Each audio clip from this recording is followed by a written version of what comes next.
শ্রীরামপুরে হেরে গিয়ে কর্মহীন হয়ে পড়লেন তৃণমূল প্রার্থী তন্ময় ঘোষ।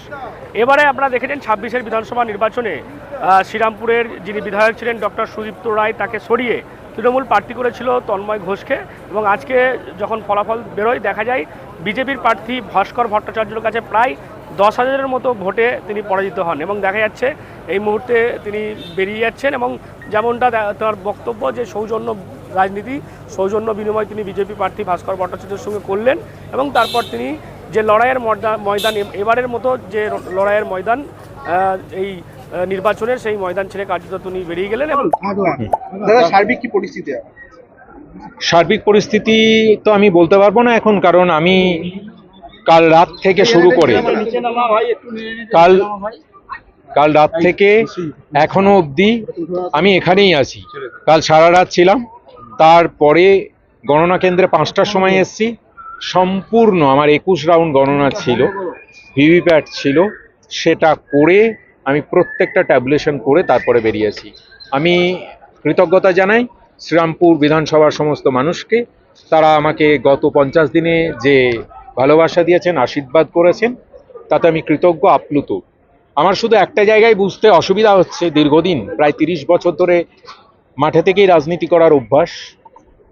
মানুষের চোখ, মানুষের হাত, আপনারা যত দিন আমি প্রচার করেছি আপনারা প্রত্যেকে দেখেছেন, আমার সোশ্যাল মিডিয়াতেও আছে।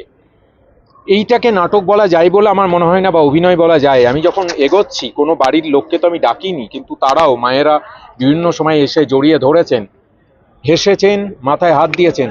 তাহলেও সেই ভোটটাও যদি পড়তো, তাহলে আমি বরাবর যা বলে এসেছি যে এই বিধানসভার মার্জিন 20,000-এর উপর হতো। তবুও গণতন্ত্রে শেষ কথা বলে মানুষ, মানুষের রায় আমি নতমস্তকে নিলাম। নিশ্চয়ই কোথাও ভুল হয়েছে বোঝার, তবে সমস্ত ডেটা আমি দেখেছি, সেই নিয়ে পরবর্তীকালে অ্যানালিসিস হবে। আরও একটা কথা আপনাদের মাধ্যমে জানানোর চেষ্টা করব, সেটা আশা করি আপনারা দেখাবেন, যে সমস্ত সংবাদ মাধ্যম আছেন, যারা নেই তারাও দেখাবেন। বিভিন্ন লোকজন বলেন শিক্ষিত মানুষজন রাজনীতিতে আসে না। আমি চাকরি ছেড়ে, হ্যাঁ, যিনি বলছেন তাকেও অভিনন্দন, ভাস্কর দাকে অভিনন্দন জানিয়ে এসেছি। যিনি যারা বলেন সমাজে যে শিক্ষিত মানুষ রাজনীতিতে আসে না, আমি চাকরি ছেড়ে শুধু রাজনীতিটাই করি, আমার বিকল্প কোনো পেশা নেই। যার ফলে আগামী দিনে রাজনীতিটাই তো করব। কি করব আমি এখনো জানি না।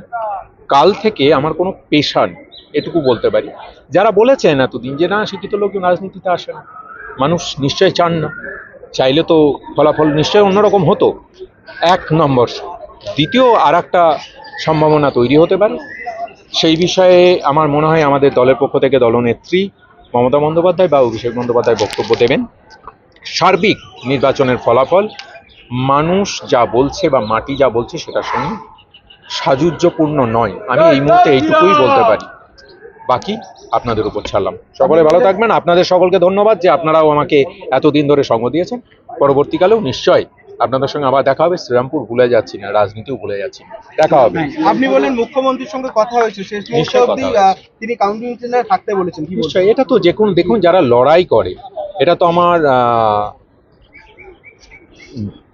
পেশা নয় বা আমার শখ নয়। রাজনীতি হচ্ছে একটা কমিটমেন্ট, একটা দায়বদ্ধতা। সেই দায়বদ্ধতাতে আমি যদি বুঝি যে আমি হেরে যাচ্ছি, তো আমি সব ছেড়ে ছুড়ে দিয়ে পালিয়ে গেলাম, যেতেই পারতাম। কিন্তু আমি আবার বলছি, ভোর 5টায় এসছি, কমপ্লিট করে, প্রসেস কমপ্লিট করে, যিনি জিতেছেন ভাস্কর বাবুকে শুভেচ্ছা জানিয়ে করমর্দন করে আমি কাউন্টিং হল ছেড়েছি। আমি মনে করি এটাই রাজনীতির সৌজন্য হওয়া উচিত, এটাই রাজনীতি হওয়া উচিত। আগামী দিনে বাংলার মানুষ বিজেপিকে চেয়েছে, তারা নিশ্চয়ই বিজেপিকে নিয়ে খুশি থাকবেন। আমরাও লক্ষ্য রাখবো, নজর রাখবো বাংলার মানুষের সাথে। বিজেপি নিশ্চয়ই আমাদের রাজ্যের জন্য কি করবেন সেটা আপনারাও দেখবেন, আমরাও দেখব। ঠিক আছে, থ্যাংক ইউ। এবং যেমনটা স্বাভাবিকভাবেই, যেহেতু তিনি চাকরি করছিলেন, সেই চাকরি ছেড়েছেন, সেই কারণেই স্বাভাবিকভাবেই শ্রীরামপুরে হেরে যাওয়ার পর কার্যত কর্মহীন হয়ে পড়লেন তৃণমূল প্রার্থী তন্ময় ঘোষ। কী বলুন আপনারা এই বিষয় নিয়ে? অবশ্যই কমেন্ট করুন কমেন্ট বক্সে। এরকম আরও খবর পেতে নজর রাখবেন ডিএনএন বাংলায়। ডিএনএন বাংলা সবার মনে, সবার ফোনে।